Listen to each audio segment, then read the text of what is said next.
शहरीकरण व वाढती कॉन्क्रीटची जंगले जरी असली तरी कल्याण डोंबिवली महानगरपालिकेने मोठ्या प्रमाणात वृक्षसंपदा जोपासली व वाढवली आहे. सन 2023-24च्या वृक्षगणनेमध्ये मनपा क्षेत्रातील वृक्षांची संख्या 7.25 लाखांपेक्षा जास्त झाली आहे, ज्यामध्ये 255 पेक्षा जास्त वृक्षांच्या जाती आढळल्यात आणि 2600 पेक्षा जास्त हेरिटेज ट्री आढळून आले आहेत.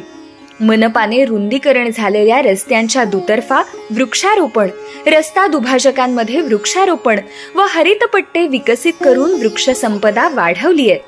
या वृक्षसंपदेत आंबिवली जैवविविधता उद्यानाने भर घातली. आंबिवली येथील या उद्यानात सुमारे 40 एकर वनजमिनीवर 15,000 पेक्षा जास्त वृक्षरोपांची लागवड करून जंगल उभे केले आहे.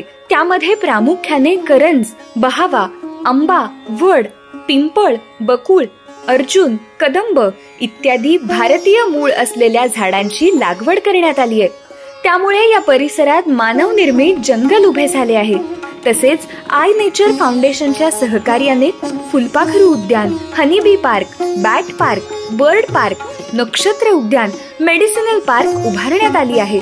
यामुळे जैवविविधतेस चालना मिळाली असून या ठिकाणी 101 प्रकारचे पक्षी, 5 उभयचर, 27 प्रकारचे सरपटणारे प्राणी, 159 प्रकारचे कीटक व 11 प्रकारचे सस्तन प्राणी आढळून आले आहेत.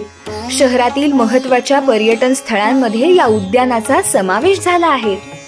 त्याचप्रमाणे उंबर्डे तलावाशेजारी 10 एकराच्या विस्तीर्ण जागेत नागरी वनीकरण करून उंबर्डे अमृतवन विकसित करण्यात आले आहेत. या जागेत सुमारे 10,000 वेगवेगळ्या जातींच्या झाडांची लागवड करण्यात आली आहे. शेजारी उंबर्डे तलाव असल्यामुळे या वनीकरणाला विविध प्रकारच्या पक्ष्यांनी पसंती दिली आहे. त्यामुळे या ठिकाणी पक्षीप्रेमी वारंवार भेटी देतात. या वनामध्ये सुमारे 1200 मीटरचा सायकल ट्रॅक बनवला असल्यामुळे सायकल प्रेमी सुद्धा संध्याकाळच्या वेळी इथे फिरण्यासाठी येतात.